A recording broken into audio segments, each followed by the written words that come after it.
Price बंद करने वाले मेरे तमाम दोस्त तमाम भाइयों को मकसूद भाई की तरफ से अस्सलाम वालेकुम। दोस्तों क्या हाल है, कैसे हो? मैं उम्मीद करता हूँ कि आप सब दोस्त खैर खैरियत होंगे। आज की इस वीडियो में कुछ वीआईपी गैस पेपर लेके हाजिर हूँ। पेपर चेक करवाने से पहले एक छोटी सी गुजारिश है, जिसी ने भी मेरा यूट्यूब चैनल को सब्सक्राइब नहीं किया वो दोस्त सब्सक्राइब करें। चलते हैं अपने पेपरों की तरफ।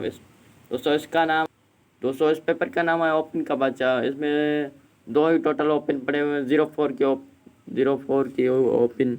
जिसी भाई को अच्छे लगे वो बिल्कुल शौक से पहले कर सकते हैं। चलते हैं अपने नेक्स्ट पेपर की तरफ। इसका दोस्तों नाम है इस पेपर का नाम है चालबाज। इसमें दोस्तों दो टंडोले पड़े हुए हैं, 039 031। इसमें आप सब दोस्त भाई देख सकते हैं। चलते हैं अपने पेपरों की तरफ। दोस्तों इस पेपर का नाम है सफ़े का शाहबाज। इसमें 203 ही ओपन पड़े हुए हैं, 283। ये सब भाई देख सकते हैं। चलते हैं नेक्स्ट पेपर की तरफ।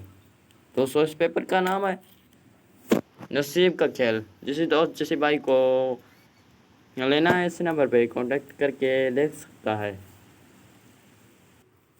फर्स्ट के लिए दो ही ओपन पड़े हुए, 08। जिसी भाई को प्ले करने हैं वो शौक से प्ले कर सकते हैं। ये आप सब भाई देख सकते हैं। वीआईपी बेहतरीन अच्छे सक्सेसफुल गैस पेपर हैं, आप सब भाई देख सकते हैं। आखिर में अपने मकसूद भाई यही गुजारिश करें, जिसी ने भी मेरे यूट्यूब चैनल को सब्सक्राइब नहीं किया हो तो सब्सक्राइब करें और साथ बेल आइकन को दबाएं। आखिर में अपने दोस्त अपने भाई मकसूद भाई को दीजिएगा इजाज़त। रखिएगा दुआ में याद। अल्लाह निगहबान। अस्सलाम वालेकुम।